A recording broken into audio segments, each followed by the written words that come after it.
اعوذ باللہ من الشیطان الرجیم بسم اللہ الرحمن الرحیم الحمد للہ رب العالمین الرحمن الرحیم والصلاة والسلام علی سید الانبیاء والمرسلین امام المتقین خاتم النبیین سیدنا و مولانا محمد وعلی آلہ واصحابہ اجمعین۔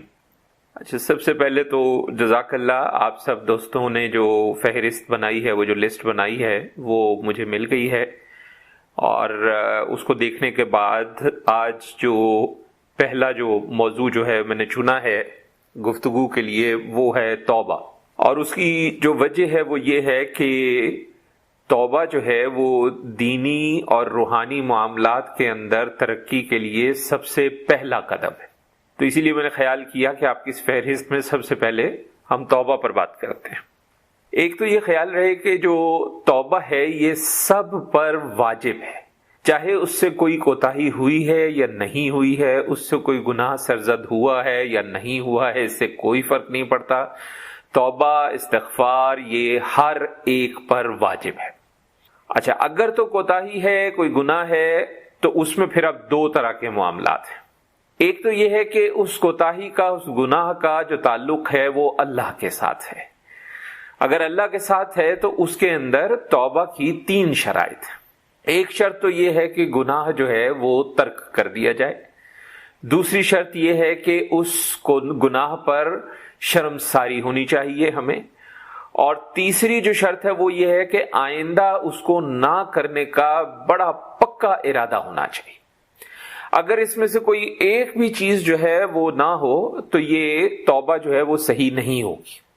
اچھا، جب ہم بات کرتے ہیں کہ یہ جو گناہ ہے اس کا تعلق اللہ سے نہیں ہے بلکہ کسی بندے سے ہے، تو یہ تین شرطیں تو اپنی جگہ موجود ہیں، ایک چوتھی شرط بھی ساتھ لگ جاتی ہے، اور وہ چوتھی شرط یہ ہے کہ جو حق والے کے حق سے بری الذمہ کیسے ہوا جائے۔ مثال کے طور پہ اگر کہیں پہ مال کی بات ہے تو اس کا مال واپس کیا جائے، کہیں تہمت لگائی ہے ہم نے اس پر، تو پھر اس کو اپنے اوپر اختیار دیا جائے کہ وہ اپنے حساب سے بدلہ لے لے یا اس سے معافی مانگی جائے۔ غیبت ہم نے کی ہے تو بھی چوتھی شرط میں یہ ہے کہ اس سے باقاعدہ معافی مانگی جائے، اور اگر ہم نے کچھ لوگوں کے سامنے اس پہ تہمت لگائی ہے یا غیبت کی ہے تو ان کے سامنے ہی جو ہے وہ اس کی وہ اپنی توبہ جو ہے وہ بیان کی جائے، اور ان سب لوگوں کی موجودگی میں اس شخص کے لیے اچھے الفاظ استعمال کیے جائیں وغیرہ وغیرہ۔ اچھا، لیکن اس میں ایک چیز جو سمجھنے والی ہے وہ یہ ہے کہ اگر معاملہ ایسا ہے کہ اس میں فتنے کا خدشہ ہے، تعلقات بالکل ہی ٹوٹ جانے کا خدشہ ہے، کوئی اور معاملہ ہے، شدید دل آزاری کا مسئلہ ہو سکتا ہے، ایسی صورت میں پھر جو حل ہے وہ یہ ہے کہ اللہ تبارک و تعالی سے اس شخص کے لیے کثرت کے ساتھ دعائے استغفار کی جائے اور دعائے خیر کی جائے۔ اب یہاں پہ ایک اور چیز سمجھنا ضروری ہے کہ تہمت اور غیبت میں فرق کیا ہے۔ ہم اکثر یہ سنتے ہیں کہ کسی نے کسی کے بارے میں کوئی بات کی اور ہم نے کہا کہ یار غیبت تو نہ کرو، تو وہ آگے سے کہتا ہے کہ جناب یہ تو سچ ہے، جھوٹ تو نہیں ہے، میں تو سچ بول رہا ہوں۔ حقیقت یہ ہے کہ سچی بات ہی کسی کے پیچھے کرنا غیبت ہوتا ہے، اگر جھوٹی بات کسی کے پیچھے کی جائے تو وہ تہمت ہوتا ہے۔ تو ہمارا مسئلہ یہ ہے کہ ہم نے غیبت کو غیبت نہیں سمجھا، ہم یہ کہتے ہیں چونکہ کہ ہم سچ بول رہے ہیں اس لیے یہ غیبت نہیں ہے، جبکہ حقیقت میں وہ غیبت ہوتی ہے، اور وہ بہت بڑے گناہوں میں ایک گناہ شمار ہوتی ہے۔ اگر جھوٹا الزام ہے تو وہ تہمت ہو گئی، اگر سچی بات کی ہے تو وہ غیبت ہو گئی۔ یعنی اگر ہمارے پاس کوئی سچی بات بھی ہے تو وہ ہمیں اس شخص کی پیٹھ پیچھے کرنے کی دین اجازت نہیں دیتا۔ اب اس میں ایک اور چیز ذہن میں رکھیں، جہاں سچی بات بیان کرنے کی اجازت نہیں دے رہا دین، وہاں پہ فرض کریں ہم آدھا سچ بیان کریں تو کتنا خطرناک ہوگا، وہ اس سے بھی زیادہ خطرناک ہوگا۔ یہ بہت ضروری ہے کہ ہم اس چیز سے بچیں۔ اچھا، یہی نہیں، ایک اور چیز ذہن میں رکھیں، بہت سے معاملات چاہے وہ سچ ہی ہیں، وہ ایسے ہوتے ہیں کہ ان کو کسی کے اس شخص کے سامنے بھی بیان کرنا مناسب نہیں ہوتا، اور دل آزاری اور سے بچنا اور پردہ پوشی کرنا، یہ اللہ تبارک و تعالیٰ کے نزدیک پسندیدہ کاموں میں سے کام ہے۔ تو یہ بڑا احتیاط کی ضرورت ہے اس میں۔ ہمارے اصل میں جو توبہ ہے اس کو جوڑ لیا گیا ہے غلطیوں سے، کوتاہیوں سے، گناہوں سے. مجھے بڑی اچھی طرح یاد ہے، عمران صاحب پتہ نہیں آج انہوں نے جوائن کیا یا نہیں ہمیں کیا، انہوں نے مجھے بتایا کہ انہوں نے کسی جگہ پہ کہیں کوئی بات ہو رہی تھی تو انہوں نے کہا جی کثرت کے ساتھ استغفار کیا جائے، توبہ کریں، استغفار کریں. تو آگے سے فوراً جواب ملا کہ جناب ہم نے کیا کیا. تو جب ہم کہتے ہیں کہ توبہ سب پہ واجب ہے، استغفار سب پہ واجب ہے، تو اس سے کوئی فرق نہیں پڑتا کہ ہم نے کوئی کوتاہی کی ہے یا نہیں کی ہے، ہم نے کوئی گناہ کیا ہے یا نہیں کیا ہے. ہر صورت میں ہمیں توبہ کرنی ہے، ہر صورت میں ہمیں استغفار کرنا ہے. سمجھنا یہ ضروری ہے کہ صرف کوتاہیوں اور گناہوں ہی کی صورت میں استغفار جو ہے وہ واجب نہیں ہے، لیکن ویسے بھی واجب ہے. اس کی وجہ یہ ہے کہ اس سے انسان کے درجات بلند ہوتے ہیں، روحانی ترقی بھی حاصل ہوتی ہے، دینی معاملات میں بھی ترقی حاصل ہوتی ہے، روحانی معاملات میں بھی ترقی حاصل ہوتی ہے، یہاں کے دنیاوی معاملات میں بھی ترقی حاصل ہوتی ہے. اسی لیے ہمیں ایسی روایات مل جاتی ہیں اور احادیث مبارکہ میں بھی ہمیں اس بات کی وہ اشارہ مل جاتا ہے، قرآن مجید سے ہمیں یہ معلوم ہو جاتی ہے بات کہ دنیاوی معاملات، مثلا مثال کے طور پہ مجھ سے اگر کوئی بات کرتا ہے کہ جناب رزق کے معاملات میں بڑی مشکل پیش آ رہی ہے تو کوئی وظیفہ بتائیے، تو میرا تو پہلا وظیفہ یہی ہوتا ہے کہ بھائی کثرت سے استغفار کرو، چاہے ہم نے کوئی کوتاہی کی ہے یا نہیں کی ہے. قرآن مجید سے بھی براہ راست ہمیں یہی سبق ملتا ہے کہ اگر ہم کثرت کے ساتھ استغفار کریں تو اللہ تبارک و تعالی ہمارے دنیاوی معاملات میں بھی ہمیں ترقی عطا فرماتے ہیں. قرآن مجید کے اندر توبہ پہ بے تحاشا آپ کو مختلف جگہوں پہ مختلف جو ہے وہ ہدایات مل جائیں گی. جیسے سورہ النور کے اندر اللہ تبارک و تعالیٰ نے واضح طور پہ بتایا ہے کہ کامیابی کے لیے توبہ جو ہے اس کا اللہ نے حکم دیا ہے. بلکہ اسی طرح سورہ ہود کی آپ بات کریں تو اس کے اندر بھی اللہ تبارک و تعالیٰ نے جو ہے وہ ہمیں یہی تلقین کی ہے کہ اللہ سے معافی مانگے اور اس کی طرف رجوع کر. اسی طرح سورہ تحریم کے اندر بھی اللہ تبارک و تعالیٰ نے توبۃ النصوح کا حکم دیا ہے، خالص توبہ کا. اب اسی طرح اگر ہم حدیث مبارکہ میں آ جائیں تو حدیث میں بھی ہمیں بے تحاشا ایسی حدیث ملیں گی جو انسان پڑھتا ہے تو حیران ہوتا ہے اور اس کو ایسے محسوس ہوتا ہے کہ بھئی یہ کیا معاملہ ہے. مثال کے طور پر اب یہ بخاری شریف کی حدیث ہے کہ حضور اکرم صلی اللہ علیہ وسلم نے فرمایا اللہ کی قسم میں اللہ سے ایک ایک دن میں 70 مرتبہ سے بھی زیادہ توبہ و استغفار کرتا ہوں. اب مجھے بتائیے حضور اکرم صلی اللہ علیہ وسلم کو توبہ استغفار کرنے کی کیا ضرورت ہے؟ آپ تو اللہ کے حبیب ہیں صلی اللہ علیہ وسلم. پھر مسلم شریف میں حدیث آئی کہ اے لوگو اللہ کی بارگاہ میں تم توبہ استغفار کرو، میں دن میں 100 مرتبہ توبہ کرتا ہوں. مسلم شریف کی حدیث آئی ہے. ایک اور جگہ پہ ہمیں حدیث ملتی ہے کہ اللہ تعالیٰ بندے کی توبہ سے کہیں اس سے زیادہ خوش ہوتے ہیں جتنا وہ آدمی جس نے بیابان میں اپنے اونٹ کو گم ہونے کے بعد پا لیا. یہ متفق علیہ ہے، بخاری میں بھی ہمیں مل جاتا ہے، مسلم میں بھی مل جاتا ہے.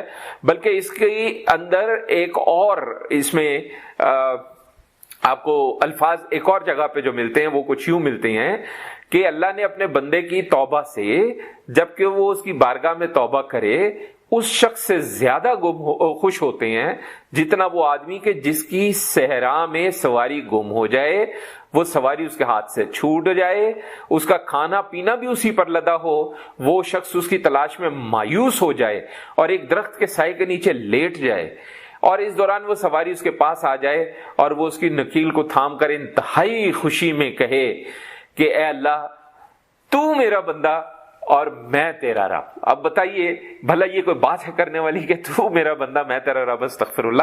لیکن یعنی اس خوشی کے عالم میں اس شخص سے اتنی بڑی غلطی ہو جائے تو اللہ تبارک و تعالی اس شخص کا جو خوشی کا عالم ہے اس سے بھی زیادہ اپنے بندے سے خوش ہوتا ہے جب بندہ جو ہے وہ توبہ کرتا ہے. اسی طریقے سے یہ ذہن میں رکھیں کہ ایک اور جگہ حضور اکرم صلی اللہ علیہ وسلم نے فرمایا کہ اللہ تعالیٰ رات کو اپنا ہاتھ پھیلاتے ہیں تاکہ دن میں گناہ کرنے والا رات کو توبہ کر لے، اور دن کو اپنا جو ہے دست قدرتی ہاتھ جو ہے وہ پھیلاتے ہیں کہ رات کو گناہ کرنے والا جو ہے وہ دن کو توبہ کر لے. اور یہ معافی کا سلسلہ یوں چلتا رہتا ہے، یہ مفہوم اس کا میں عرض کر رہا ہوں، یہاں تک کہ مغرب سے سورج طلوع ہو. مسلم شریف کی یہ حدیث موجود ہے. اس سے زیادہ کھلی جو ہے وہ کیا آپ بات کوئی کر سکتا ہے انسان. حضرت صلی اللہ علیہ وسلم نے یہ بھی فرمایا کہ جو شخص سورج کے مغرب سے نکلنے سے پہلے پہلے توبہ کر لے گا اس کی توبہ قبول ہو جائے گی. یعنی یہی صرف ایک وقت ہے جہاں توبہ کا دروازہ جو ہے وہ بند ہو جائے گا. اسی طرح آپ نے یہ بھی کہا کہ بندے کی توبہ اس وقت تک قبول ہوتی ہے جب تک عالم نزع اس پر جو ہے وہ طاری نہ ہو جائے. یہ بھی حضرت صلی اللہ علیہ وسلم نے ہمیں بڑے واضح طور پہ جو ہے وہ فرمایا. تو یہ ہمیں سمجھنا چاہیے کہ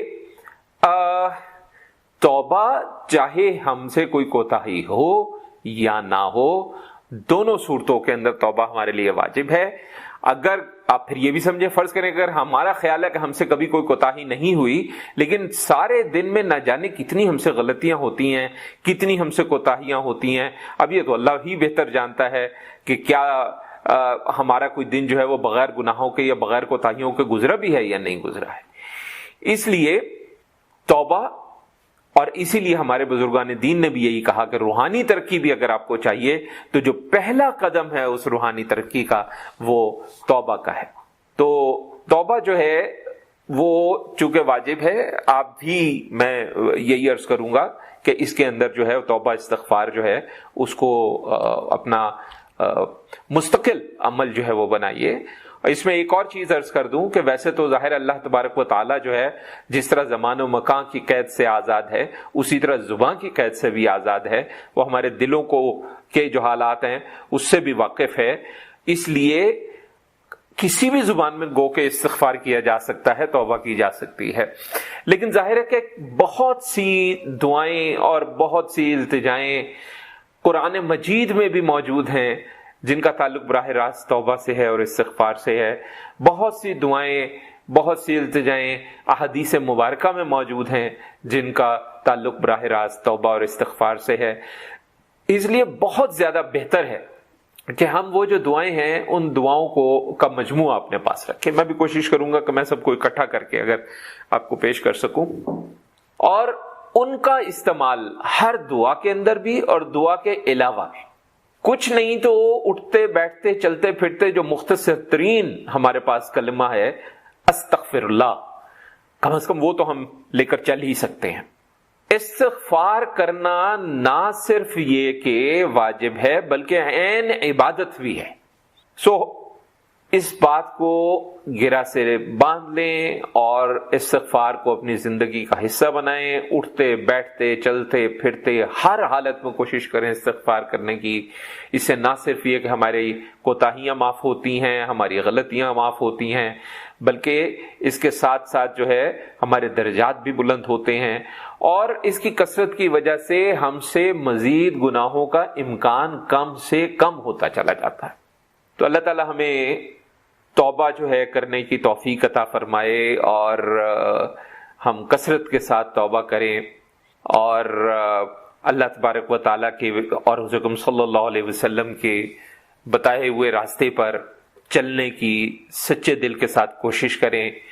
اور صرف میں یہ بات عرض کروں گا جیسے میں نے عرض کر دیا تھوڑی دیر شروع میں ہی عرض کیا تھا کہ اگر کسی انسان سے متعلق معاملہ ہے اور ہمیں لگتا ہے کہ ہم اس سے اگر براہ راست بات کریں گے تو اس سے معاملات بگڑ جائیں گے، تو یہ جو توبہ استغفار ہمیں کثرت کے ساتھ کرنی ہے اس میں اس کا بھی حصہ بیچ میں شامل کر دیا جائے، ان لوگوں کو بھی بیچ میں شامل کر دیا جائے، ان کے حق میں زیادہ سے زیادہ دعائے خیر کی جائے، اور زیادہ سے زیادہ ان کے جیسے انگریزی میں کہتے ہیں نا آن دیئر بہاف، تو ہمیں ان کے لیے زیادہ سے زیادہ ان کے لیے بھی استغفار کرنا چاہیے، اپنے لیے بھی کرنا چاہیے، اپنے والدین کے لیے، بہن بھائیوں کے لیے، عزیز و قارب کے لیے، سب کے لیے تو کثرت کے ساتھ ہم توبہ استغفار کریں. اللہ تعالی ہمیں توفیق عطا فرمائے. وصلی اللہ علی خیر خلقہ سیدنا و مولانا محمد وعلی آلہ واصحابہ اجمعین برحمتک یا ارحم الراحمین. السلام علیکم سر. جی وعلیکم السلام. جی سر، مجھے سوال پوچھنا آپ سے. آپ کہہ رہے تھے کہ کسی شخص کے بارے میں اگر ہم بات کرتے ہیں اور اچھی بات ہے وہ غیر موجودگی میں کرتے ہیں، وہ بھی جو ہے اس میں آتی ہے. نہیں، تعریف اگر ہم تعریف کر رہے ہیں، اس کی اچھائی بیان کر رہے ہیں تو اس میں کوئی مذائقہ نہیں ہے. اگر ہم اس کی برائی بیان کر رہے ہیں، اس کی کوتاہیاں بیان کر رہے ہیں، اس نے کوئی حرکت ایسی کی ہے جو بیان کر رہے ہیں تو وہ غلط. تو سر اگر اس معاملے میں ہم نے کوئی ایز اے کیس اسٹڈی کسی